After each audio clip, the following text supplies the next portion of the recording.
या हवालदार या. नमस्कार साहेब. कसे आहात? मस्त मजेत. खूप जुनी सवय आहे. लख तांब्या. हो सर. हो सर. तुम्ही अनेकांना एकनं पाणी पाजलंय. खरंय खरंय. मी गणपत मारुती लांगी. मी 6/12/83 पासून ह्या रमणबाग शाळेमध्ये सेवा करत आहे. सेवा करत असताना मला अनेक प्रकारचे मुख्याध्यापक लाभले आणि त्यांच्या हाताखाली काम करायची मला संधी मिळाली. खरं सांगायचं म्हणजे रमणबागेमध्ये कामाला नोकरीला लागणं म्हणजे आम्ही नशीबवान आहोत. कारण लोकमान्य टिळक त्यांनी शाळा स्थापन केलेली आहे. आगरकर, नामजोशी, चिपळूणकर आणि अशा शाळेमध्ये आम्हाला काम करायचं भाग्य मिळालं. आम्ही ग्रामीण भागातून आलेली पोरं. त्यावेळेला म्हणजे गावाकडं शिक्षणाचं काही गंध नसतो. शहरात आल्यानंतर काय शाळा काय असते तेव्हा आम्हाला कळलं खरं सांगायचं म्हणजे. आणि शाळेमध्ये काम करत असताना मी नोकरीला लागलो. त्याच्यानंतर माझी खरं सांगायचं शाळा मातेच्या ह्या मातीनं माझी खूप भरभराट झाली साहेब. म्हणजे माझी पोरं शिकली.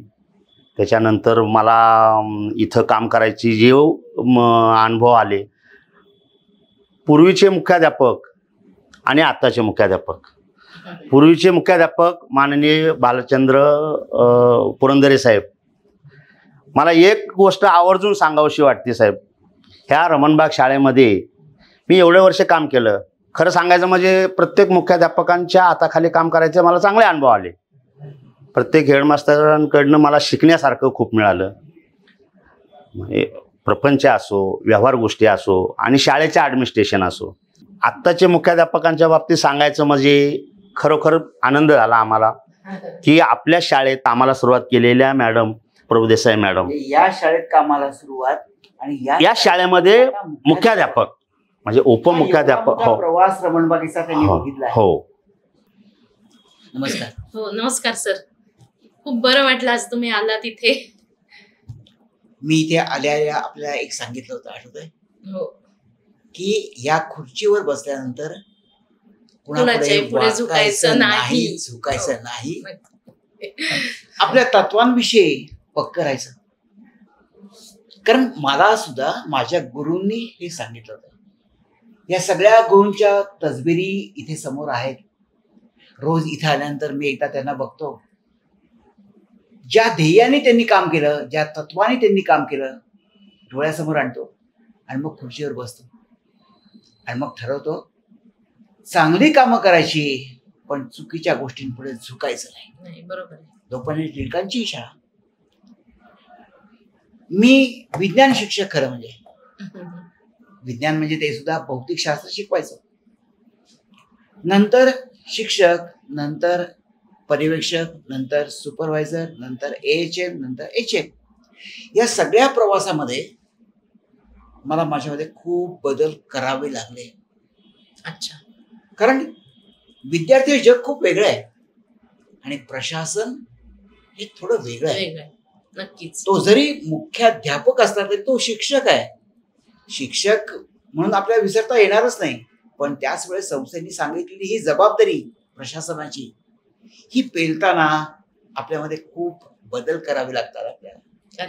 खरंय. हो नक्कीच.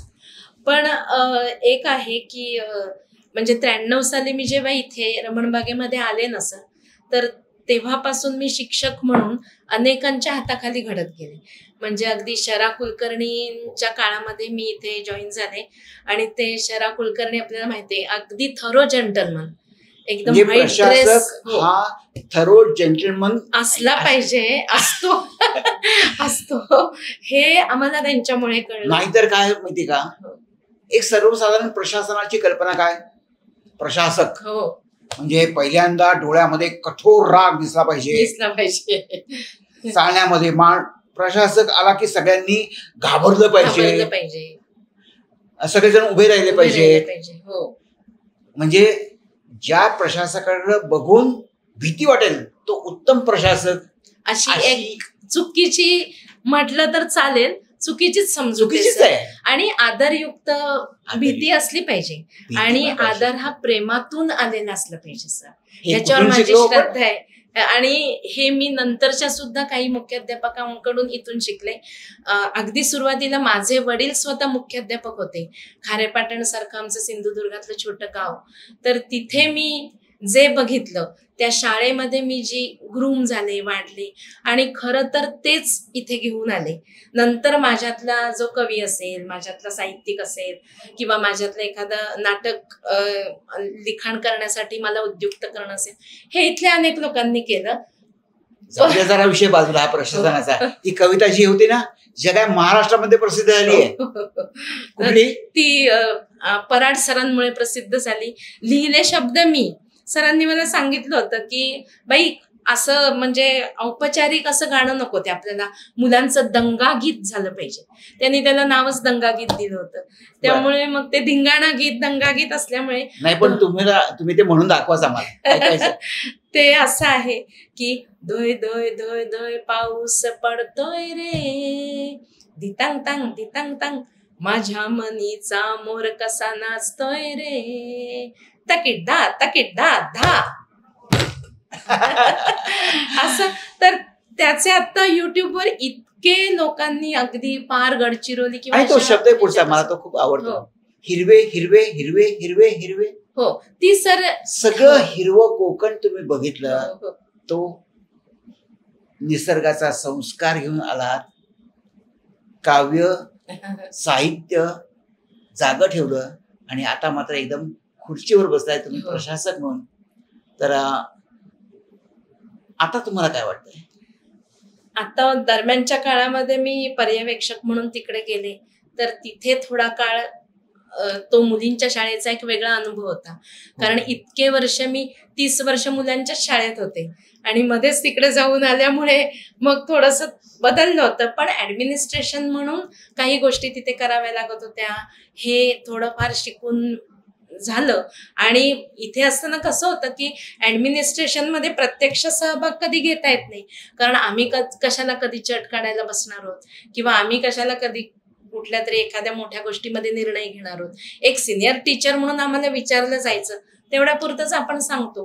परंतु जेव्हा खुर्चीमध्ये उपमुख्याध्यापक झाले नंतर मार्च महिन्यामध्ये इथे, आणि मग तेव्हा नेमकं इथल्या आधीच्या मुख्याध्यापिका रजेवर होत्या, त्यामुळे मला परीक्षेसारखी म्हणजे 10वीच्या बोर्डाच्या परीक्षेसारखी सुद्धा मोठी गोष्ट आणि त्याच्यानंतर आपली परीक्षा, हे सगळं खूप चांगल्या प्रकारे कळलं आणि कळत गेलं. त्याच्यामध्ये मी केलं ते सगळं. मी ज्यावेळेस या खुर्चीवर बसलो तेव्हा मला कोणी ते भेटायला, सुरुवातीला माझे काकडे सर, त्यांच्या बरोबर मी काम केलं, त्यांच्या हाताखाली शिकलो. त्यांनी मला एक भेट दिली. बुके नाही बरं का, श्रीफळ पण नाही. त्यांनी मला एक पुस्तक माझ्या टेबलावर ठेवलं. कुठलं असेल माहिती? Code bill. अच्छा, हे वाचा तुम्ही. आता बाकी साहित्याचा अभ्यास करताय, पण कायदे कानून काय आहे बरोबर, प्रशासनामध्ये सगळ्यात महत्वाची गोष्ट म्हणजे कायदे कानून आपल्याला माहित असले पाहिजे. ते जर माहित नसतील तर आपल्याला समाजासमोर, लोकांसमोर, शिक्षकांसमोर उभं राहता येईल.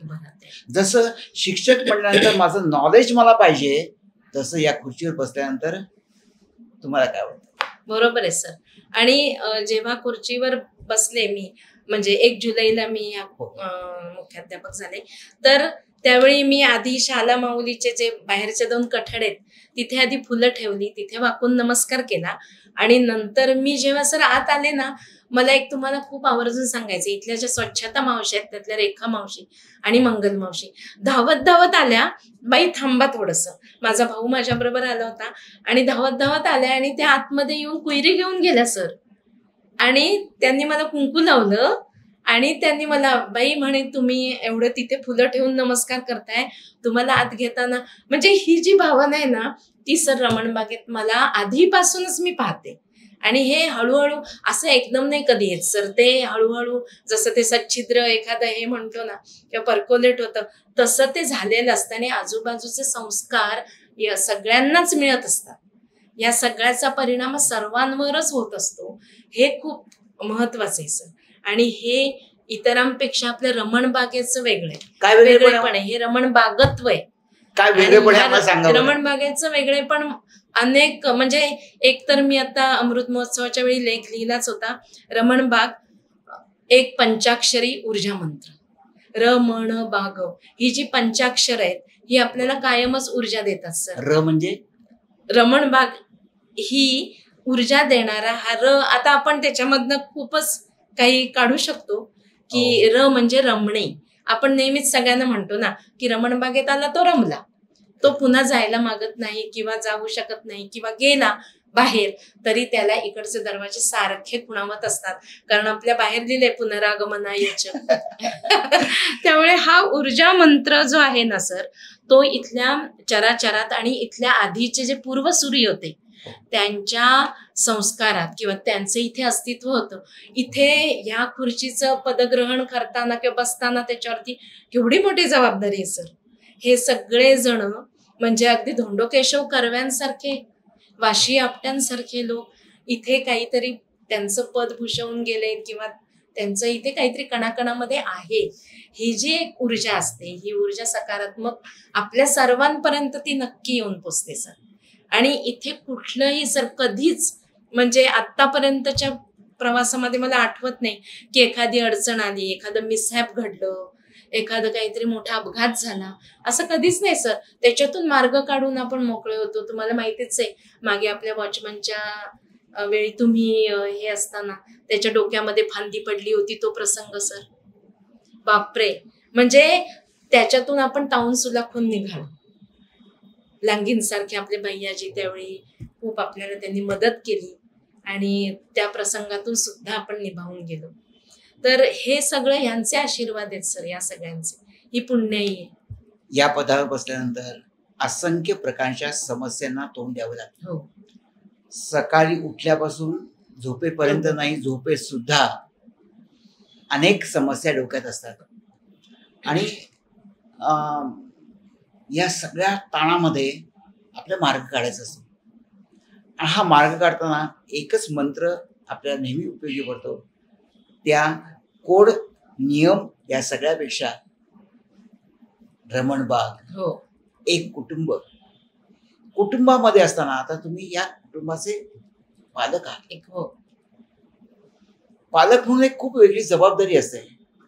त्या सेवकांपासून ते सर्वांपर्यंत सर्वजण एका पालकत्वाच्या म्हणजे वडिलकीच्या भूमिकेतनं,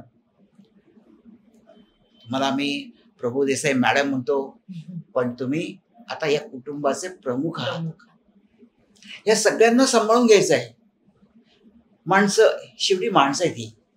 तो जो शब्दप्रयोग आहे ना HR, तो HR म्हणजे ह्युमन रिसोर्सेस हा शब्द मला कधीच आवडला नाही. रिसोर्सेस कसले? Human relations maintain. आपण शिक्षकांपासून या पदापर्यंत पोहोचलो तरी ही जी रिलेशन्स आहेत, ही रिलेशन्स सांभाळतो. खरंय सर, खरंय ना.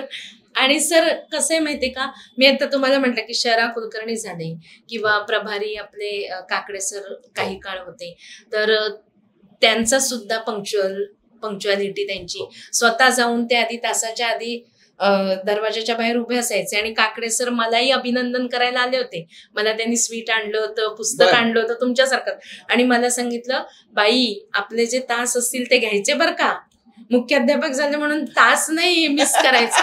हा त्यांनी एक कानमंत्र दिला. म्हणजे प्रत्येकाकडून आपल्याला काही ना काही, आणि मुख्य म्हणजे काकडे सरांच्या मुळे मी लिहायला लागले. सर तुम्हाला आठवते का बघा, पण तुमची माझी जेव्हा भेट झाली, तुम्ही इथे होतातच, म्हणजे एक सिनियर शिक्षक म्हणून तुम्ही होतात, आणि तुम्ही मला वि स खांडेकरांची 2 मेघ ही रूपक कथा तुम्हाला आठवते सर? हो हो हो. आणि ती 2 मेघ रूपक कथा तर मी तुमच्याकडे ती घेऊन आले सर. मला ह्याच्यासाठी तुम्ही म्हटलं करा त्याची संगीतिका करा, नाट्यकरण करा, आपण काहीतरी बसवू. तर मी खरंच त्याच्या, आणि मी तोपर्यंत संगीतिका म्हणजे काय मला खरंच माहिती नव्हतं सर. तर मी म्हटलं बघूया, आपल्याला पराड सरांशी जरा बोलले, ते म्हणाले तुम्हाला जसं वाटेल तसं करा, आपण त्याला चालीत बसवू. तर ती 2 मेघ ही आपण पहिल्यांदा केली होती. आणि आपला नचिकेत ढवळीकर जो माझी विद्यार्थी आता, तो ह्याच एका क्षेत्रातल्या एका पार्टमध्ये काम करतो, तर तो त्याच्यातला मेन भूमिकेत होता. काळा ढग झाला होता तो, आणि काळ्या ढगांची एक अशी बाजू, एक पांढऱ्या ढगांची बाजू, आणि खांडेकरांची रूपक कथा सर. रूपक कथा ही छोटीच असते, पण त्याच्यातून मोठं रूपक पोचवायचं असतं. तर ती काळा ढग हा कसा सर्वश्रेष्ठ आहे, पांढऱ्याचे मग मी असं हे केलं होतं की पांढरा कसा सौंदर्यवान आहे, छान आहे, हे आहे, हलका आहे, दिसायला सुंदर आहे, पण शेवटी महत्व कुणाला आहे तर काळ्या ढगाला. आणि ती तुम्ही सर बसवून घेतली, ज्याच्यामध्ये अमृत भरलंय, हो, ज्या ढगामध्ये, हो, तो श्रेष्ठ. तर ती 2 मेघ आपली इतकी सुंदर झाली होती. ती आठवण माझी तुमच्या बरोबरची पहिली आठवण. म्हणजे तेव्हा नंतर तुम्ही फुलवंती नाटक वगैरे हे केलं सगळं, तर ते आहेच, पण ती माझी आठवण. आणि काकडे सरांनी मला 1999 आणि 2000 या 2 सालांचा संवाद लिहायला सांगितलं सर. ते म्हणे तुम्ही लिहू शकाल बाई. गेलं 99 गेलं आणि 2000 आलं, तर लिहा बरं त्या गेलेल्या घटना, वर्षभरातल्या ज्या काही अशा प्रमुख घटना, आणि 2000 त्याला काय म्हणते, तर ते मी छान असं लिहून घेतलं. ते आपण गॅदरिंगला सादर केलं होतं की 99 आणि 2000 मधला संवाद. तर तिथून खरं मी लिहायला लागले सर. आणि मग नंतर लिहितच गेले. दरवर्षी 15 ऑगस्ट 26 जानेवारीचं नवीन गाणं गॅदरिंग बसवलं. आता एक अवनी एक नभ हे विश्व सारे व्यापते. आत्ता बसवलं? हो, आत्ता जस्ट बसवले. काय गाण्याची गोळी काय? एक अवनी एक नभ हे विश्व सारे व्यापते, भारताची संस्कृती ही एक त्यातून नांदते, असं ते आहे. तर ही सर ना गॅदरिंगसाठी वेगळंच ईशस्तवन आणि स्वागत गीत असेल असा आम्ही कटाक्षच ठेवला होता. आणि तुमच्यासारखे तुम्ही झाले, मुंढे सर आधी होते तुमच्या आधी, काकडे सर, यांची मला आत्ता खूप आठवण होते की त्यांनी फ्रीडम दिलं सर, की असं नाही म्हटलं की नाही नाही हे असं पाहिजे, ते तसं पाहिजे, ह्याच्यात हा शब्द, असं काही नाही. सर तुम्हाला आठवतं का, तुम्ही मला परिपाठासाठी स्वच्छता गीत लिहायला सांगितलं. ते गीत तुमचंच आहे. हो, वसे ठाम निर्धार हा एक चित्ती, नको केर कचरा नको धूळ माती, करू स्वच्छता आपुल्या परिसराची, घडो हीच पूजा खरी रे श्रमाची. सर तुम्ही आणि मला चालू आहे. हो, अजून चालू आहे सर. आणि त्याला निरनिराळ्या चाली लागल्या सर. अजून एकांना ते आवडले, SCRTतले एक अधिकारी, त्यांनी ते माझ्याकडनं, त्यांची वेगळी चाल आहे आणि पराड सरांची चाल वेगळी. आणि रोज स्वच्छता गीताच्या चालीवर आज सुद्धा इथे श्रमसंस्कार होतो, मुलं स्वच्छता करतात, आपला परिपाठ सुरू होतो. आम्ही काही अत्यंत हायफाय शाळा काही बघितल्या, मुलांना झाडलोट करायला कोणी सांगितलं की जरा स्वच्छ कर. मोर्चा पालकांचा की का केलं, की आमच्या मुलांना तुम्ही असली कामं का सांगता, आम्ही इथे शिकवायला पाठवतो त्यांना. पण त्यांना कळतच नाही बिचारांना की हे शिक्षण आहे, हा संस्कार आहे, श्रमांची पूजा आहे सर. आणि आपण विठ्ठलवाडीच्या मंदिरामध्ये ते तर करत होतोच. आणि दरवर्षी आपण 17 मार्चला श्रमसंस्कार दिन करायचो, चिपळूणकर दिन 17 मार्चला आपण तो साजरा करायचो. आणि तेव्हा सगळी मुलं आपापले दारं, खिडक्या, वर्ग ह्यांची स्वच्छता करायची. तर तो केवढा श्रमसंस्कार, आज सुद्धा मुलं त्याची आठवण काढतात सर. आणि त्याच्यानंतर तुम्ही परिपाठातल्या म्हणजे भस्त्रिका, भ्रामरी, हे जे प्राणायामाचे प्रकार आहेत, तर त्याच्यावरती काही गीत बसवण्यासाठी तुम्ही मला म्हटलं बाई असं लिहा. तर मी ते भुजंग प्रयात वृत्तामध्ये, म्हणजे आपला सदा सर्वदा योग तुझा घडावा, या चालीसारखं लिहिण्याचा प्रयत्न केला की नकोच चिंता, नकोच दडपण, नको वैर कोणाचे, नको लोभ अनहेवा दावा, नको नाव स्वार्थाचे, हे केलं. अशी बरीच, म्हणजे ते भस्त्रिकेने नको नको ते तुम्ही मला सांगितलं होतं बाई ह्याच्यात नको ते सगळं बाहेर काढायचे, असं काही लिहा की ते नको असलेलं काय काय आपल्याकडे, तर ते षड्रिपूत आहेतच ना, त्यांचाच त्याच्यामध्ये वापर केलेला आहे. आणि तर या अशा खूप आठवणी आहेत. त्याच्यामुळे तुमच्याकडून तर आम्ही, म्हणजे मी तुम्हाला सांगते 2009 ते 2015 अत्यंत सुवर्ण काळ. नाही खरं म्हणाल ना? हो खरंय. तर मला असं वाटतं की ही परंपरा आहे, या परंपरेच्या मालिकेतले आपण एक घटक आहोत. मी असा का, कारण माझे मागचे पूर्वज असे होते. त्यांनी हे केलं, त्यांनी ते केलं, त्यातला एक अंश, तव तेजाचा एक अंश दे असतो. किरण आपण मागतो, तो किरण पुढे पास करतो. मला आणखी एक रमण बागेचं वेगळेपण असं वाटतं की कुणी असं म्हणलं नाही की हे त्यांच्या काळातलं, आता मी काहीतरी वेगळा काळ. तिच्या परंपरा आहेत मुख्य. रमणबाग एक कुटुंब आणि मुलांना घडवणं. आपल्या अंकाला सुद्धा नाव आहे ना, तेजोनिधी. नाही, जडणघडण. हे जडणघडण आपण त्यावेळी हे नाव नाही, ही जडणघडण आहे ना सर, हे मासिकामध्ये आपल्या जाणता राजाचा लेख आला होता की आपण असं पेललं शिवधनुष्य या शीर्षकाखाली तो दिला आणि सगळा साध्यंत लेख आपण त्याच्यामध्ये दिला होता तो ह्या मासिकामध्ये. आणि आपलं मासिक तेजोनिधी आहे, त्याच्यामध्येही आपण त्यावेळी त्याचे सगळे उल्लेख केले. त्यावेळी आपण ते डिजिटल मासिक काढलं. आणि सर मला एक अजून की गणेशोत्सव आपण वेगवेगळ्या थीम हे कधीपासून सुरू झालं, 2009ला स्वाईन फ्लूची साथ झाली तेव्हा ना आम्ही सगळेजण घरोघर गेलो. म्हणजे इथे राहायचंच नव्हतं, इथे काही हे नाही, प्रत्येक जण बराच काळ सुट्टी मिळाली होती आणि तुमचा मला फोन आला. मी गावाला होते, रेंज पण नसायची आमच्याकडे तेव्हा. आणि तर तेव्हा माझी मुलगी छोटी होती, आम्ही तिला घेऊन गावी गेलो का साथीचं भय म्हणून. आणि तुम्ही म्हटलं की बाई आपल्याला कसा जमेल तसा गणेशोत्सव करायचा आहे, तो आरोग्य गणेशोत्सव असेल त्याचं नाव, कारण आता साथीच्या पार्श्वभूमीवर. आणि तुम्ही मला म्हटलं की तुम्हाला आरती लिहिता येईल का, म्हणजे आरती तशी आरोग्य गणेशाची आपण करू शकतो का. मी म्हटलं चालेल सर.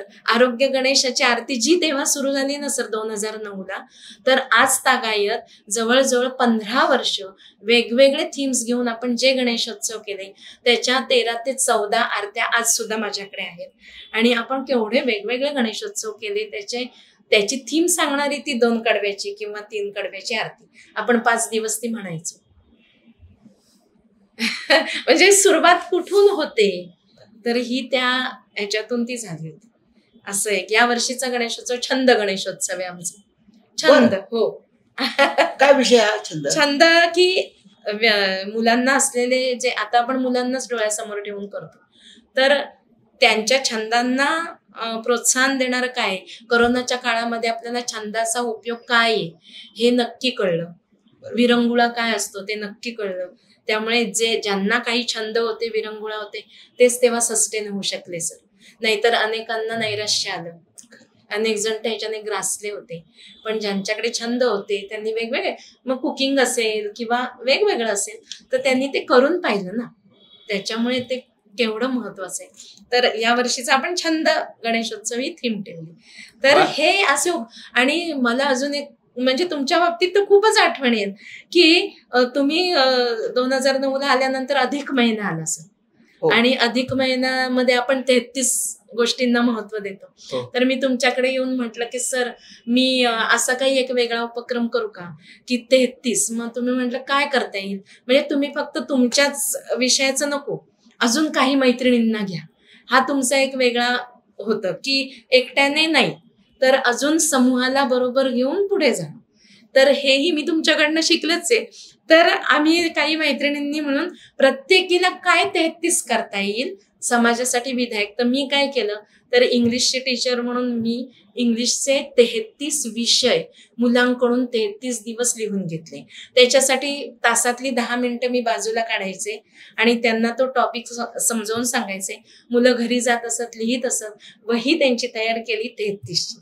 एका बाईंनी 33 मॅथमॅटिक्स मधली एक्झाम्पल्स रोज एक वेगळं वेगळं असं दिलं. एका बाईंनी 33 सामाजिक संस्थांशी संपर्क केला आणि यथाशक्ती मदत केली. आणि सायन्सच्या एका टीचरनी तर सर त्या एका प्रकरणामध्ये भरपूर त्यांच्या काहीतरी अभिक्रिया असतात ना, तर त्या 33 लिहून काढून मुलांनी पाठ केलं. म्हणजे अधिकस्य अधिकम फलम हे जे अधिक महिन्याचं आपण म्हणतो, तर हे मला तेव्हा करायला मिळालं. म्हणजे असे कितीतरी उपक्रम केले, सतत काहीतरी नवीन, सतत काहीतरी नवीन आणि काळाशी सुसंगत अशा गोष्टी सतत करत राहणं. अगदी. आणि आपण टाइम्स ऑफ रमणबाग काढला होता सर. टाइम्स ऑफ रमणबाग हे मुलांकडून करून घेतलं आपण. त्यांची म्हणजे ते संपादक होती मुलं, 30 मुलं मला वाटतं वेदांत कुलकर्णी त्याच्यामध्ये होता. तर त्या मुलांमधनच संपादक, त्याच मुलांमधनं बातम्या गोळा करणारे जे कोणी असतील रिपोर्टर्स, मुलं फोटो वगैरे मुलांनी शोधले. आता कुणाला काय नवीन बक्षीस मिळाले, कुठल्या शिक्षकाला काही पारितोषिक मिळाले का, तर तो डिस्प्ले करायचा बाहेर, भित्तीपत्रक टाईप असा तो अंक केला आणि आपण नंतर त्याचं प्रकाशन केलं. टाइम्स ऑफ रमणबाग केला. याच सगळ्या गोष्टींमुळे रमणबाग जे आज मोठं नाव आहे एज्युकेशन मधलं, ते विद्यार्थ्यांमुळे आहे, शिक्षकांमुळे आहे. आणि खरं म्हणजे शिक्षकांमुळे.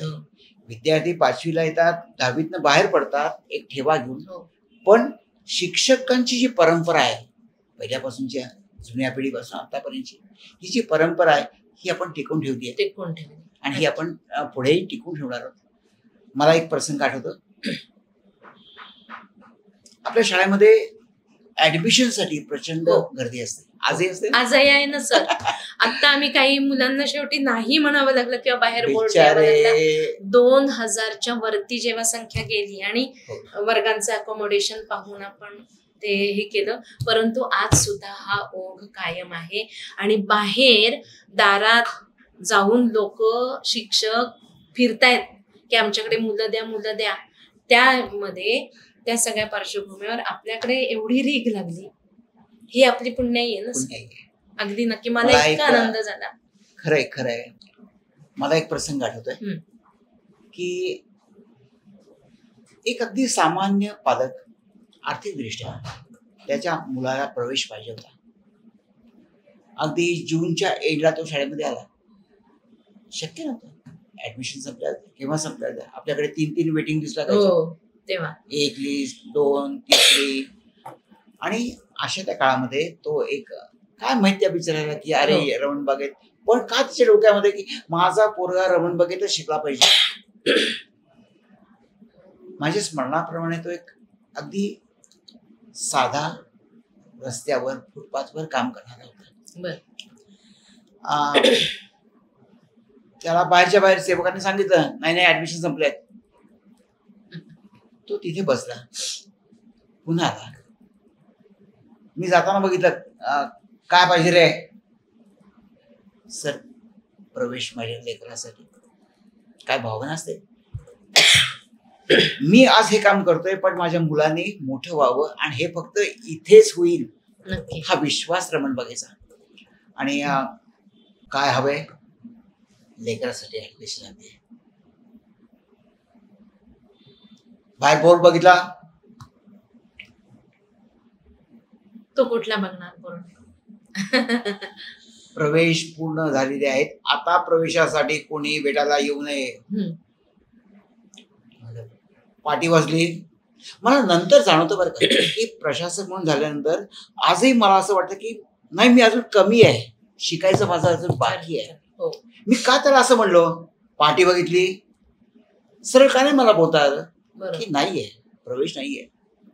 पण त्या खुर्चीवर बसल्यानंतर एक तो नकळत येणारा जो टोन असतो ना, तोही खरंच सांभाळला पाहिजे. मी शिकतोय यातनं. मला जमला होता त्यावेळेस असं नाहीये, पण मी जमवण्याचा प्रयत्न केला. नाही प्रवेश. पुन्हा तसंच 8 दिवस झाले तो त्या पायरीवर बसलेला असायचा. शेवटी हवालदारांनी त्यांना सांगितलं, तू किती वेळा सांगायचं तुला नाहीये प्रवेश म्हणून? नाही मिळणार. नियम म्हणजे नियम. आम्ही अजिबात तुला प्रवेश देणार नाही, आमची यादी पूर्ण झाली आहे. ते नियम म्हणजे नियम. मला अजूनही प्रशासनाच्या बाबतीमध्ये नियम म्हणजे नियम ही चौकट आहे ना, ही मोडावीशीच वाटते. खरं म्हणजे काय तुम्हाला सांगतो. तर मला ऍडमिशन पाहिजे. त्याची ती अर्ज मी बघितली या शाळेत ऍडमिशन मिळवण्याची. त्याला बोलवलं, ये आत ये, बस. हे होतेच महाराज.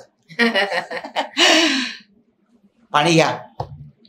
नाही मॅडम, ऍडमिशन मिळालं माझं काम. पाणी घ्या, बसा. जेवलात का? हे सुद्धा माझ्या गुरूंकडनं मी शिकलो. दवडेकर सर. 12च्या नंतर जर कोण भेटायला आलं तर जेवलास का, किती साधे साधे संस्कार असतात. तो काय लागतं त्याला, त्याला काय मी लगेच जेवायला वाढलं असतं का आणि त्याला ते पाहिजे होतं का? पण किती साधी गोष्ट असते. पाणी घ्या, जेवलात का? प्रशासनाला मला वाटतं हे खरंच खूप आवश्यक असतं. केवळ ते नियमांचं पुस्तक पुरत नाही. आणि मला वाटतं त्याला तुम्ही नंतर ऍडमिशन दिली. आणि हवालदाराने मला विचारलं की काय सर तुम्ही मारे नियमच्या गप्पा करता. हवालदार मोकळेपणाने बोलायचे बरं का माझ्याशी. काय झालं, कुठे गेले तुमचे नियम? नियम राहू देत. नियम हे सहाय्यक असतात. नियम म्हणजे कायदा नाही. मदत केली पाहिजे. जर वेळ आली तर मगाशी आपलं बोलणं झालं ना की मी या कुटुंबाचा पालक आहे, तेव्हा पालक म्हणजे केवळ विद्यार्थ्यांचा नाही, शिक्षकांचा नाही, तर या परिसरामध्ये असणाऱ्या अनेकांचा तो पालक आहे. म्हणजे ही शाळा आज आपली ज्या परिसरामध्ये आहे त्यातल्या अनेकांचा आहे. मग इथली ती बँक, इथली ती गणपती मंडळ, इथल्या सार्वजनिक संस्था, या सगळ्यांशी माझा संपर्क असला पाहिजे. नक्की. मी इथे राहिला होतो. शाळेचं काम संपलं की मुद्दाम मी बाहेर पडायचो, मंडळांमध्ये जायचो, बँकामध्ये जायचो, पलीकडच्या एखाद्या सामाजिक कार्यामध्ये जायचो. कुठल्याही राजकीय पक्षाचा असेल, काय कसे आहात, त्याच्यामुळे एक माझं नातं निर्माण झालं होतं. केवळ शाळेशी नाही, केवळ विद्यार्थ्यांशी नाही, पालकांशी नाही, तर परिसरामधल्या सगळ्या प्रॉक्सिमिटीच्या म्हणतात ना त्यांच्याशी होतं. त्याच्यामुळे घडलं काय, ठीक आहे, मी मला जास्त काम करावं लागायचं. शाळा सुटल्यानंतर सुद्धा लोक मुख्याध्यापक म्हणून ओळखायचे. मला एक सामान्य माणूस म्हणून मला नंतर आवडायचं की सारखं का मुख्याध्यापक. पण मला ते नंतर लक्षात यायला लागलं की मला एखादी प्रश्न विचारला बरं का, अरे एवढा दीर्घ काळ तू प्रशासकामध्ये काम केलंस, कसं काय तुला हे जमलं? नाहीतर संस्था, विद्यार्थी, पालक, संघटना, त्यांचे राग, त्यांचे द्वेष, त्यांचा लोभ, त्यांचे असंख्य गोष्टी, हे कसं काय तुला जमलं? आता मला विचार करताना या प्रश्नाचं उत्तर सापडतंय की ही सगळी कारकीर्द माझी निर्वेद ज्याला म्हणता येईल ती काय झाली असेल. याला कारण या सगळ्याला मी माझं मानलं आणि या सगळ्यांचा मी पालक होतो. त्यांच्या अडीअडचणी, त्यांचे प्रश्न, होय ना की पावसापाण्याचे दिवस आहेत, एखाद्या वेळेस शिक्षकाला उशीर होऊ शकतो ना. आणि सर हा धागा पकडूनच मी सांगते की मुख्याध्यापक म्हणजे शिक्षक काही त्याचे वेठबिगार नाहीयेत सर. हे खूप महत्वाचं आहे ना. असं जेव्हा काही वेळा मानलं जातं किंवा तशा पद्धतीने वर्तन केलं जातं ना, तेव्हा त्या पार्श्वभूमीवर असे तुमच्यासारखे मुख्याध्यापक असतील, काकडे सर सुद्धा नियमाचे पक्के होते, पण ते सहृदयी होते सर. सारखे तर खूपच संवेदनशील होते. हो, मुंडे सर तद्वतच. पण म्हणजे ह्या सगळ्यांकडून जिथे पाहिजे तिथे कठोरपणा आणि पाहिजे तिथे संवेदनशीलता, हे फ्लेक्झिबल राहणं ना, हे ज्यांना जमलं तो खरा ऍडमिनिस्ट्रेटर झाला सर. म्हणजे असं मला वाटतं. म्हणजे लाख मुलाचं बोललात, लाख मुलाचं. मी माझ्या संपूर्ण कारकिर्दीमध्ये एका क्लिनिकल स्टाफ वरती चिडलो. हो, नाही नाव नका सांगा, पण मला सगळं होतं. पण त्याचं कारण पण तितकंच भयानक होतं. काहीतरी मोठी चूक अकाउंट्स मध्ये झाली होती आणि साहजिकच होतं की त्याचे परिणाम फार गंभीर होते.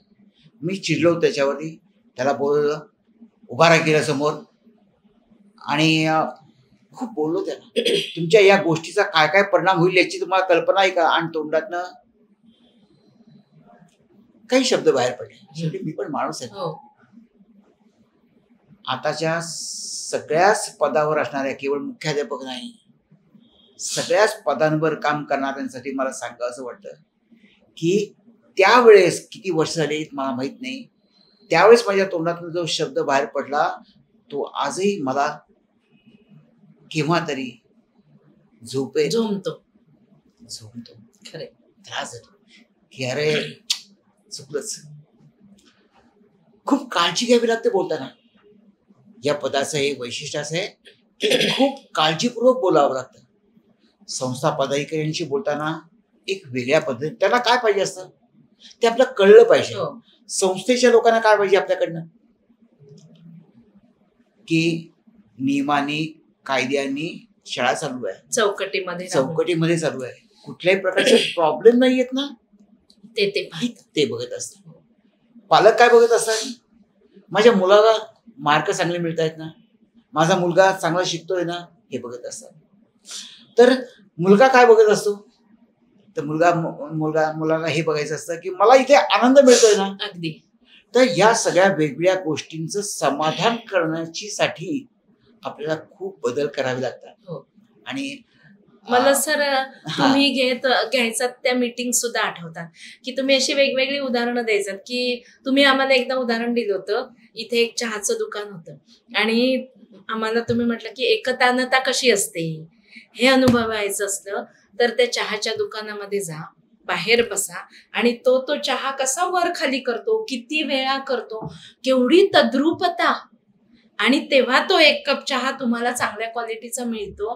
त्याची नजर, त्या चहाच्या पातेलीवर त्याचा चालणारा सराईतपणे हात, त्या कपांची वर खाली करणं, हे तुम्ही इतकं नाट्यमय की आम्ही लगेच त्या चहाच्या दुकानात जाऊन त्याचा अनुभव घ्यायला पण तयार असायचो. म्हणजे किती सुंदर ही उदाहरण आहेत ना सर. आणि तुम्ही चहाप्रिय खूप आणि त्यामुळे मला ते उदाहरण आठवलं. आणि तुम्ही अजून एकदा असं सांगितलं होतं की सुट्टीला जाताना आम्हाला शिक्षकांना की तुम्ही सुट्टीमध्ये स्वतः वेगळं काहीतरी शिका, एक स्किल काहीतरी शिका.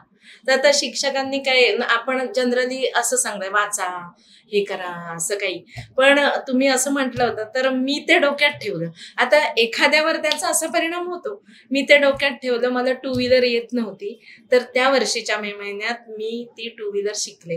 म्हणजे कित्येक वर्ष माझी मुलगी मला सारखं म्हणायची, आई तू शिक, सगळ्यांच्या आया गाड्या चालवतात, तू का नाही चालवत, तुला येईल.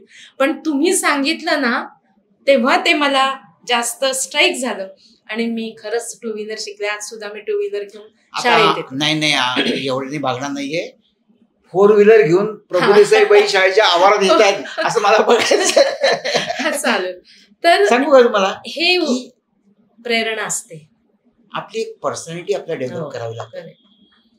आणि तुम्ही सर तेव्हा सगळ्यांच्या घरी जात होता, हो, शिक्षकांच्या घरी व्हिजिट करत होतात मे महिन्यामध्ये, आणि असं टार्गेटच ठेवलं होतं तुम्ही की आज ह्या एरियातले, उद्या त्या एरियातले, उद्या त्या एरियातले, आणि घरी जायचं, काही नाही, चौकशी करायची, चहा पाणी विचारलं तर चहा पाणी घ्यायचं आणि यायचं, असं तुम्ही आम्हाला सांगितलं होतं.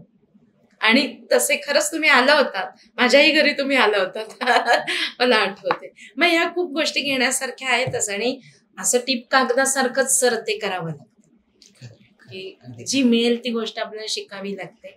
आणि सर संवेदनशीलतेचं जे मगाशी तुम्ही म्हटलं ना, तर मी तुमच्याच कारकिर्दीत असेल की 5वीच्या वर्गामध्ये असा उपक्रम हे केलं की खूप धोधो पाऊस पडत होता आणि मी एका ऑफ तासाला गेले. छोटी छोटी मुलं होती, नवीन आली होती, आणि मी त्यांना काय म्हटलं की आता सगळ्यांनी डोळे मिटून शांत बसा आणि बाहेरच्या पावसाचा आवाज ऐका. ती मुलं शांत बसली, त्यांनी एक 10 ते 15 मिनिटं तो आवाज अनुभवला सर. आणि दुसऱ्या वेळी जेव्हा मी परत वर्गात गेले ना, तेव्हा मुलं मला म्हणाली, बाई आत्ता बाहेर पाऊस पडतोय, तुम्ही आम्हाला मागच्या तासाला आवाज ऐकायला सांगितलं, आम्हाला ते खूप छान वाटलं. आणि त्यातलाच एका मुलाला मी मॉनिटर केलं होतं. आज तो एक मोठी NGO आपल्या शहरातली सांभाळतो. कोरोनाच्या काळात त्याने इतकं काम केलं, वैभव वाघ नावाचा.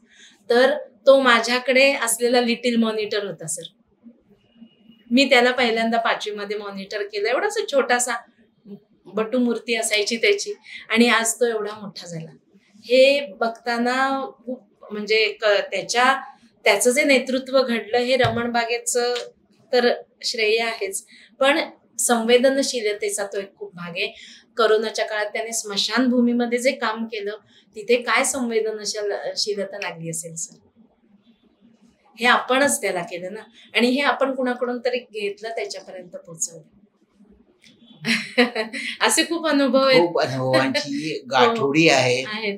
आज आपण ही मोकळी केली. मला एक अशी मिस्चिवस हे आठवते की मी 10वीची क्लास टीचर होते आणि साबणे नावाचा एक विद्यार्थी माझ्याकडे होता आणि तुम्ही तेव्हा परिपाठामध्ये ना असं सगळं सांगत असायचं की मुलांनो, बाहेर जाताना येताना आपल्या समोर ज्या वाईट घटना घडतात त्याच्या संबंधी आवाज उठवायला शिका, थुंकू नका म्हणून सांगा, लोक रस्त्यावर थुंकतात. तर आता त्या बालवयाला ते काहीतरी थ्रिलिंग वाटलं सर. तो 9वीचा असेल मला वाटतं. तर तो 9वीतला मुलगा सायकलवरून यायचा, समोरून जाताना एक जण चालले होते, रस्त्यामध्ये थुंकले, हा महाशय गेला आणि त्याला सांगितलं थुंकायचं नाही, थुंकणं वाईट असतं. आणि आमच्या सरांनी आम्हाला सांगितलं हे सांगायला. आणि झालं, तो जरा सगळेच काय ऐकून घेणारे नसतात, तर तो माणूस त्याचा पाठलाग करत करत शाळेच्या गेटपर्यंत आला. हा नंतर घाबरला. तेव्हा तुमचा सल्ला ऐकून जो शूरपणे गेला होता म्हणजे आरंभ शूर झाला आणि वर्गात आला आणि वर्गात लपून बसला बाकांमध्ये. मी वर्गात गेले, मुलं बाई तू चिनार आहे ना. तो लपून बसलाय. का रे? अहो बाई त्याने थुंकू नका म्हणून सांगितलं आणि ते काका त्याच्या मागे लागले. काका तिथपर्यंत आता घाबरला गडी. पण त्याने धाडस केलं सर ते सांगण्याचं. म्हणजे त्यातली गंमत सोडली तरी तो धाडस करण्याचा जो एक क्षण आहे तो त्याला आता नंतर आयुष्यात कुठेतरी उपयोगी पडेल. लोकमान्य टिळकांची ती गोष्ट आठवते ना, मी शेंगा खाल्ल्या नाही, त्या परंपरा, त्याच परंपराच पुढे परंपरा आहेत. अशा परंपरा पुढच्या काळामधलं. आणि सर मला महत्वाचं सांगायचं म्हणजे की मी 30 वर्ष इथे शिक्षक म्हणून राहिल्यामुळे आणि सगळे उपक्रम किंवा सगळं अभ्यासीय कामकाज व्यवस्थित केल्यामुळे मला हे माहितीये की कुठे शिक्षकाला थोडंसं लिजर द्यावं लागतं किंवा कुठे त्याला थोडंसं बांधून घ्यावं लागतं हे. आणि इथले जे रमणबागेचे माझे सहकारी आहेत की जे आता मी असं म्हणेन की माझ्यासमोरच ते जॉईन झाले, माझ्यासमोरच ते मोठे झाले असं म्हणायला हरकत नाही, कारण तेवढी मी वयाने आता मोठी झाले. तर ते नक्की आपण जे सांगू ते करतात. आत्ताच आम्ही एक महावाचनाचा उपक्रम केला. पुस्तकाच्या आकारामध्ये मुलं बसवली, प्रत्येकाच्या हातात पुस्तक होतं आणि संपूर्ण 2100 मुलांनी ते पुस्तक वाचलं आणि महावाचन ही अक्षरं आम्ही मुलांच्या रचनेत केली, उघडं पुस्तक. आणि केवळ मी आज कल्पना मांडली, टोले सर, सातपुते सर यांनी ती रचना करून घेतली, वर्गावर्गातल्या शिक्षकांनी मुलं सांभाळली, हवी होती तेवढी मुलं आवश्यक पाठवली. म्हणजे हे केवढं आहे ना, हे तुमच्याकडून, म्हणजे हे आम्ही काहीच नाही. जाणता राजा हा तर खूप मोठा महाप्रकल्प झाला, त्याच्या हे नाही, पण आपण तिथपर्यंत पोहोचण्याचा प्रयत्न करतोय सर. मी एक नेतृत्व याविषयी, नेता हा कसा असावा एका वाक्यात सांगा. नाही, मी सांगतो तुम्हाला. म्हणजे छत्रपती शिवाजी महाराजांसारखा तर असावाच. नक्कीच. पण नेता हा बघा पटतंय का समजून घ्या, नेता हा असंतुष्ट असावा. खरंय. काय खरंय? तर हे खरं आहे की का असंतुष्ट, हे अचीव केलं बस, आता काही नाही, असं नाही, आता आम्ही वर्ल्ड रेकॉर्ड केलेले बस, चल पुढे, काहीतरी चल पुढे, आणखी सतत काहीतरी. म्हणजे मी एक गोष्ट अचीव केल्यानंतर मी माझ्या सहकार्यांना आता आपण शांत, असं नाही, कामं सगळी संपली, पुढचे सतत चॅलेंजेस त्यांच्या समोर टाकावे लागतात. आज हे केलं, चला पुढे ते करूया, त्याच्या पुढे ते करूया, असं स्वतः कामाच्या बाबतीमध्ये एका अर्थानं असंतुष्ट. समाधानी माणूस हा कधी प्रगती नाही करत. आणि वेळोवेळी शिक्षकांचं कौतुक केलं ना तर त्यांचं बळ वाढून ते मुलांपर्यंत पर्क्युलेट होतं. असे आणखीन पुढच्या काळामध्ये तुम्ही त्यांना काय काय चॅलेंजेस देणार आहात? आता शिक्षकांकडून त्यांच्या कपॅसिटी प्रमाणे काम करून घेणं हेच खरं तर ऍडमिनिस्ट्रेटरची हे असते ना, त्याचं कर्तव्य असतं किंवा त्याला ती खुबी जमली पाहिजे की तू हे करू शकशील, तुला हे येते, आणि त्याप्रमाणे त्याला योग्य ती दिशा देऊन आपल्या चौकटीत बसून ते कसं करून घ्यायचं हे. आणि तसं बघायला गेलं तर इन्फ्रास्ट्रक्चरली किंवा बाकी शाळा समृद्ध आहे, सुबत्त आहे, सेट झालेली आहे, पण त्यात नाविन्य कसं आणता येईल हेही, कारण नाविन्य कसं आणता येईल हे सारखं डोक्यात असतंच की कुठलंही एक मागच्या पानावरून पुढे चालू असं आपण करतच नाही, तर नव्याने काय त्याच्यामध्ये मॉडिफिकेशन्स करता येतील हे सतत ऍडमिनिस्ट्रेटरने बघितलंच पाहिजे. त्यानुसार शिक्षक आणि विद्यार्थी दोघांनाही सांगितलं तर सगळेजण करतात. मी 2015 साली एक स्वप्न बघितलं रमणबागेचं, असं असेल, आणि आज 2024 साली ते स्वप्न खरंच सत्यातलंच वाटतंय इथे आल्यानंतर. तसं आणखीन काही 5-50 वर्षानंतर तुम्ही जेव्हा निवृत्त होऊन तुमच्या कोकणातल्या गावी जाल, रमणबागेतल्या आठवणी येतील, रमणबागेतल्या बातम्या येतील, तुम्हाला काय वाटत असेल की आता माझी शाळा कशी आहे ती बघण्याची. 2000 किती साली असेल की 35 साली राहूया. हो की खरंच आहे सर, टेक्नॉलॉजीच्या दृष्टीने ती ऍडव्हान्स झालेली असेल, बरोबर, पण तरी सुद्धा इथल्या मुलांची मनं तेवढीच कोमल कशी राहतील, संवेदनशील कशी राहतील याचाच सातत्याने प्रयत्न आपण तर केलाच, पण तोही केला पाहिजे. कारण आज जे मुलांचं हे आहे एक चाकोरीबद्ध आयुष्य किंवा मोबाईलच्या आहारी गेलेलं काही एक त्यांचं आयुष्य असेल, पण त्यांना चांगलं सांगितलं तर चांगलं आपण वाचा म्हणतो, पण देतो काय? वाचायला कुठे काय? हाताच्या बोटावर मोजणे आहेत की मुलांची मासिक आहेत. तर आम्ही आता या दिवाळीला मुलांना कथांचा दिवाळी अंक देणार. आजपर्यंत कधी तेजोनिधी आपण वार्षिक काढतो, पण मी यावर्षी दिवाळी अंक मुलांच्या हातात जाताना देणार आहे असा संकल्प सोडलाय.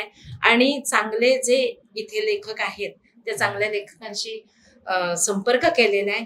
एक कथा आली सुद्धा, तर तो आम्ही देणार आहोत. म्हणजे दिवाळी अंक रमणबाग शाळेचा असं एक मला एक करायचंय तर तेही एक करणार आहे.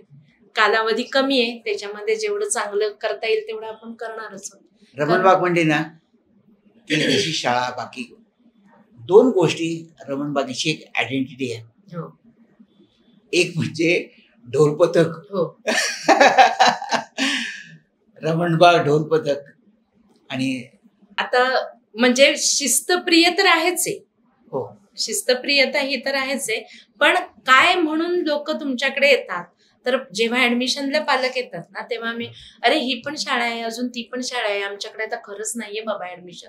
नाही पण बाई तुमचं नाव आहे ना, लय भारी आहे शाळा, असं जे सांगतात ना ते लय भारी असणं ना हेच काही. मगाशी मी म्हणलं ना की 2 गोष्टीसाठी रमणबाग हे नाव ढोल पथक. एक दुसरं सांगायचं राहिलं ते म्हणजे माझी विद्यार्थी रमणबागेची आपलं संचित आहे सर, पुण्याई त्यांच्या बळावरच आपण हे सगळं करतो.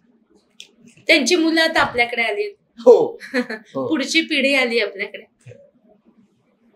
की त्यांची मुलं आता 10वीत गेलीत आणि ते सांगतात की अरे मी इथेच होतो, या साली आलो त्या साली आलो. ही आवडते माझं मनापासून शाळा, लावी ते लळा ही जसा माऊली बाळ. आपले विद्यार्थी म्हणजे काय आहेत सर, तर हे मला एका कवितेतून छोट्याशा 4 ओळीतून सांगायचे की इथे वाहता चैतन्याचा प्रवाह आहे, इथे नाहता आनंदाचा झराचा आहे. बरोबर.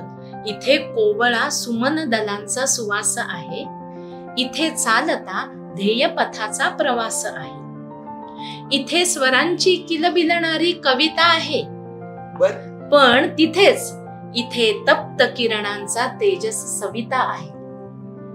इथे नाचरी डोळ्यांमधली दृष्टी आहे, इथे साजिरी चिरंतनाची सृष्टी आहे.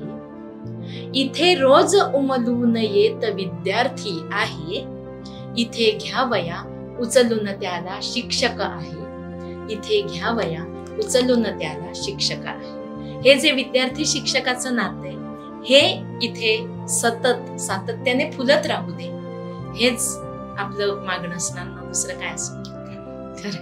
तुमच्याशी गप्पा मारायला सर खूप आज मजा आली आणि जुन्या आठवणी सगळ्या जमवळून आल्या. खूपच छान वाटलं, सगळं ते दिवस डोळ्यासमोर उभे राहिले.